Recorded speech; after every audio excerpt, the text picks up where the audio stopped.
Hello everyone, good afternoon. কেমন আছো সবাই? আশা করছি সবাই খুব ভালো আছো, আমরাও ভালো আছি। নতুন আরো একটি ব্লগে তোমাদের অনেক অনেক ওয়েলকাম। আজকে তোমাদের সাথে একটা জিনিস শেয়ার করতে চলে এলাম, তো সেটা হচ্ছে যে অ্যানোমালি স্ক্যান। তো অ্যানোমালি স্ক্যানের ব্যাপারে তোমাদের সাথে কিছু কথা শেয়ার করব। আমার রিপোর্টে কি কি আছে সেটা তোমাদের সাথে শেয়ার করব।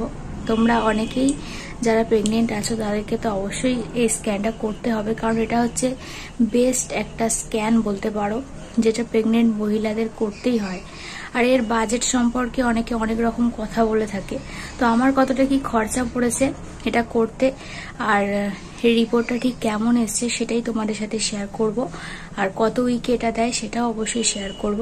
তো তোমরা ভিডিওটা স্কিপ না করে পুরোটা দেখতে থাকো, আশা করছি তোমাদের ভালো লাগবে। অ্যানোমালি স্ক্যান যেটা প্রেগনেন্ট মহিলাদের করতেই হয়, এটা হচ্ছে বেস্ট স্ক্যান বলতে পারো। তো এটা না করলে অনেক কিছু জানা যায় না, তাই এটা হচ্ছে মেন একটা স্ক্যান, ইউএসজি বলতে পারো, যাই বলো না কেন। তো সেটা করতেই হবে অবশ্যই। তো প্রত্যেকটা ডক্টর এটা করতেই দেবে তোমাদেরকে, তোমরা যারা প্রেগনেন্ট আছো। তো চলো প্রথমে তোমাদেরকে বলে দিই এই স্ক্যানটা ঠিক কত উইকে দেয়। এই স্ক্যানটা আমাকে দিয়েছিল হচ্ছে 18 থেকে 22 সপ্তাহের মধ্যে করতে। তো আমি তো ভয় পেয়ে তাড়াহুড়ো করে তো আগেই করে ফেলেছি, 18 সপ্তাহ পেরিয়ে গিয়ে 19 সপ্তাহ পড়েছে তখনই আমি করে ফেলেছি। আমার ভয় পাওয়ার কারণটা হচ্ছে যে আমাকে 16 উইকে একটা তো ফার্স্ট স্ক্যান যেটা করতে হয় ওটা তো করতে দিয়েছিল। তো ওটা করার পরে যখন দেখছে যে আমার অলরেডি 18 উইকের কাছাকাছি হয়ে গেছে, তো তখন ডাক্তার যখন আমি রিপোর্টটা দেখাই আর কি, স্ক্যানটা করার 1-2 সপ্তাহ পরে গিয়ে আমি যখন ডাক্তারকে রিপোর্টটা দেখাচ্ছিলাম, তো তখনই আমাকে খ্যাক করে ওঠে যে এতদিনে কেন এখন অ্যানোমালি স্ক্যানটা তুমি নাওনি। তখন আমি বললাম যে আমি কি করে জানবো, আমি তো জানি না। আর এটা কমন ব্যাপার না, যারা প্রথমবার মা হচ্ছ বা প্রথমবার যারা প্রেগনেন্ট হয়েছে তারা এই সমস্ত বিষয় কিভাবে জানবে, তাই না? তোমরাই বলো। তো তখন আমাকে লিখে দেয় যে খুব তাড়াতাড়ি এটা করে নিও, 22 উইকের মধ্যে করতে হবে, এটা একদম করতেই হবে, এরকম একটা ব্যাপার। তো তাই জন্য আমি এত বকুনি দিয়েছিল, তো ভয়ে ভয়ে গিয়ে আমি তাড়াহুড়ো করে 19 সপ্তাহের মধ্যেতেই করে নিয়েছিলাম। এটা করতে বেশ খানিকটা টাকা খরচ হবে, আর এটা বাইরে থেকেই করাতে হয় আর কি। যতই সরকারি হসপিটালে দেখানো হোক না কেন, এটাকে বাইরে থেকেই এই রিপোর্টটা করতে হয়। তো সেই জন্য ফার্স্ট রিপোর্ট করাতে তো আমার খরচা হয়েছিল 850 টাকা। তো সেকেন্ড রিপোর্ট করাতে এই বিষয়ে যখন আমাকে ডক্টর বলে, জানায়, তো তখন আমি কি করি, ইউটিউবে এসে সার্চ করি। সেই দিনকেই ডাক্তার দেখিয়ে আসার পরে বিকালে আমি ইউটিউবে এসে সার্চ করি যে কিভাবে কি এই স্ক্যানটা করে আর কি, কতটা সময় লাগে, তারপরে হচ্ছে এটাতে খরচ কত হয়। তো এগুলো জেনে নিয়ে করতে যাওয়াটা ভালো আমার পক্ষে, যেটা মনে হয়, যেহেতু আমাদের বাজেট সেরকম নেই। আর তাছাড়া বাজেট নেই বলাটা ভুল, হট করে অতগুলো টাকাটা দেওয়াটা সম্ভব হবে না। তো তাই জন্য আমরা একটু আগে খোঁজখবর নিয়েছি, তারপরে যেখান থেকে করিয়েছিলাম প্রথম স্ক্যানটা সেখানে গিয়েই এই স্ক্যানটার ব্যাপারে কথা বলে এসেছিল রুদ্র। তো কথা বলে আসার পরে ক টাকা কি খরচ হয় না হয় সবটাই তাদেরকে জিজ্ঞেস করে এসে তারপরে কিন্তু আমরা গিয়েছি, যতই তাড়াহুড়ো করি না কেন। তো ওই 1 সপ্তাহের মধ্যে কাজগুলো কমপ্লিট করে নিয়েছিলাম, তারপরে কিন্তু গিয়েছিলাম। তো এইটাতে খরচটা একটু বেশি হয়, তো সেই জন্যই আমার চিন্তাটা ছিল। অনেকে তো ইউটিউবে বলছে 1800 টাকা খরচ হয়েছে, অনেকে বলছে 2000 টাকা, অনেকে বলেছে 3500 টাকা। তো সেই অনুযায়ী তো আমাদেরকে তো করতে হবে। হট করে 3500 টাকা বা 4000 টাকা যদি চেয়ে বসে করাতে গিয়ে, সেটা তো সম্ভব নয় বার করা আমাদের পক্ষে। তো সেটা যদি আগে থেকে জোগাড় করে নিয়ে যাওয়া হয় সেটা কিন্তু খুবই ভালো বিষয়। তো সেই জন্যই আমাকে বলেছিলাম আগে থেকে জিজ্ঞেস করে আসো, তারপরে আমি ওটা করাতে যাব। আমার কথা মতো ও গিয়েছিল আগে থেকে জিজ্ঞেস করতে। তো সেখানে ক্লিয়ারলি জানিয়ে দেওয়া হয় যে 2000 টাকার একটা কমও হবে না, 1 টাকা বেশিও হবে না। 2000 টাকা লেগেছিল স্ক্যানটা করতে। তো আমাদের এখানে কাছাকাছির মধ্যে 2000 টাকা। অনেকে 1800 টাকায় করিয়ে দেবে বলেছে, বাট সেখানকার ফটো নাকি ভালো হয় না, তাই জন্য আমরা রিস্ক নিইনি। আমরা যেখানে ফটো ভালো আসবে, যেখানে রিপোর্ট ভালো আসবে সেখান থেকেই করিয়েছি। 200-100 টাকার জন্য শুধু আমরা করতে চাইনি আর কি।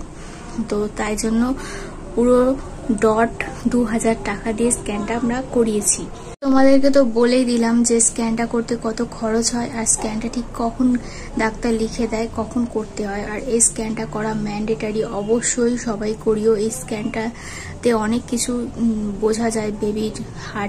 বেবির হার্টবিট তো প্রথম স্ক্যানে বুঝতে পেরে যাবে, আর বেবিটা কতটা ওয়েট হয়েছে, তারপরে তার কোনো শারীরিক সমস্যা আছে কিনা, এই সমস্ত জিনিস এই স্ক্যানটা করলে অবশ্যই জানা যায়। সেজন্য এটা কিন্তু খুব 18 থেকে 22 সপ্তাহের মধ্যে অবশ্যই সবাইকে করতে হয়। আর এটা তো ডক্টর লিখেও দেয়, আর যাদের লিখে দেয়ও না তারাও কিন্তু এই সময়টার মধ্যে অবশ্যই করিয়ে নেওয়ার চেষ্টা করো। তো চলো ব্যাক ক্যামেরা তোমাদের সাথে সবটাই শেয়ার করি, আর মুখে আমি বলেও দেবো ভয়েস ওভার দিয়ে, কারণ সরাসরি দেখানোটা সম্ভব হয়ে উঠছে না এখন, যেহেতু আমি একটা ফোন দিয়ে ভিডিও করছি, তাই জন্য প্রচুর প্রবলেম হচ্ছে। আর আমি যদি দূরে ফোনটা সেট করে দিই তোমরা আমার কথা কিছুই শুনতে পাবে না। তো চলো আমি ব্যাক ক্যামেরায় রিপোর্টটা পুরোটা তোমাদের সাথে শেয়ার করছি, আর রিপোর্টটা সম্পর্কে তোমাদের সাথে বলে দিচ্ছি কি আছে না আছে। তো চলো তোমরা দেখে নাও আর শুনে নাও।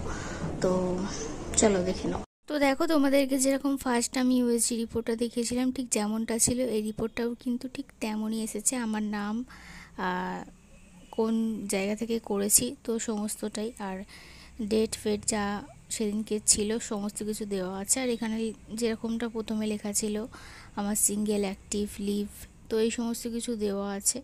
তারপরে দেখো লেখা আছে প্লাসেন্টা পজিশন আমার কি আছে, এটা হচ্ছে ফান্ডু পস্টেরিয়ার। তো এই পস্টেরিয়ার অ্যান্টেরিয়ার এরকমভাবে দেয়া থাকে, আমার পস্টেরিয়ার। তো দেখো এখানে লেখা আছে বিপিডি, এর ফুল ফর্ম হচ্ছে বাইপ্যারাইটাল ডায়ামিটার, মানে হচ্ছে শিশুর ডান কান দিক থেকে বাম কান দিকের মধ্যে কতটা পরিধি তৈরি হয়েছে সেটা।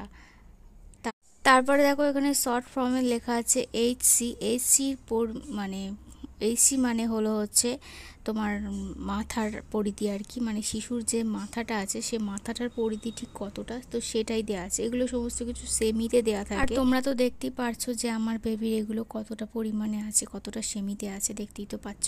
আর A.C এটার হচ্ছে যে পেটের পরিধি, শিশুর পেটের পরিধিটা ঠিক কতটা, তো সেটা দেওয়া আছে। আর সব থেকে লাস্টে আছে হচ্ছে এফএল হচ্ছে শিশুর সব থেকে বড় যে হাড়টা, পায়ের যে সব থেকে বড় একটা হাড় থাকে, তো সেই হাড়টা তখন যে সময় ইউএসজিটা করা হয়েছে তখন সেই মাপটা কত ছিল সেটা দেওয়া আছে। তারপরে দেখো আমার বেবির FHR এসেছে 146 আর ওয়েট এসেছে 317 গ্রাম। আর যখন ইউএসজিটা হয়েছিল তখন কিন্তু আমার উইক চলছিল হচ্ছে 19 উইক, 20 উইকে করিনি, আগেই বললাম করে ফেলেছি। আর আমার লাস্ট যে পিরিয়ডস হয়েছিল তো সেই ডেটটা দেওয়া আছে। তারপরে দেখো নেক্সট পেজে এখানেও বেবির পুরো বডি সম্পর্কে অনেক রকম তথ্য দেওয়া আছে। তো সবটা ডিটেলসে শেয়ার করছি, তোমাদেরকে দেখাচ্ছি, বাট কোনটাকে কি বলে অতটা তো ভালো করে জানি না। যতটা জানতে পেরেছি আমি জেনেছি ততটাই তোমাদের সাথে শেয়ার করলাম, তোমাদের যাতে হেল্প হয় তার জন্য।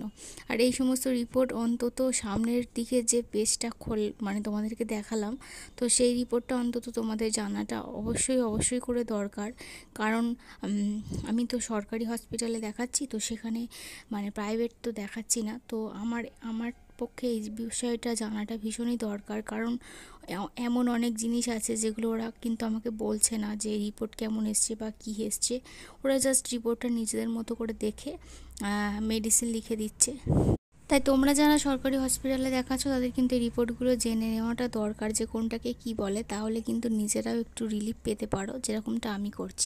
তো বন্ধুরা তোমরা তো পুরোটা দেখলে, স্ক্যানের ফটোটাও তোমাদের সাথে শেয়ার করলাম, রিপোর্টটাও তোমাদের সাথে শেয়ার করলাম। তোমরা কমেন্টে জানিও ভিডিওটা তোমাদের কেমন লাগলো। আর এই ধরনের ভিডিও যদি দেখতে চাও, এই ধরনের ভিডিও সম্পর্কে যদি কিছু জানতে চাও, যতটা জানি সবটাই তোমাদের সাথে শেয়ার করব।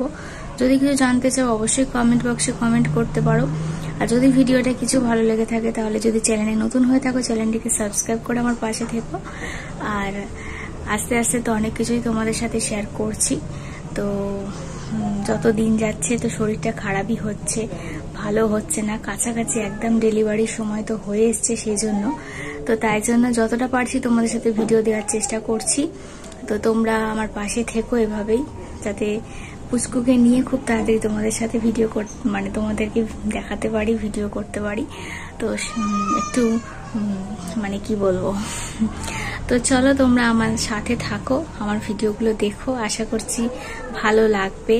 তো আজকের মতো এই পর্যন্তই, দেখা হচ্ছে অন্য আরেকটা ভিডিওতে। সবাই ভালো থেকো, সুস্থ থেকো, টাটা।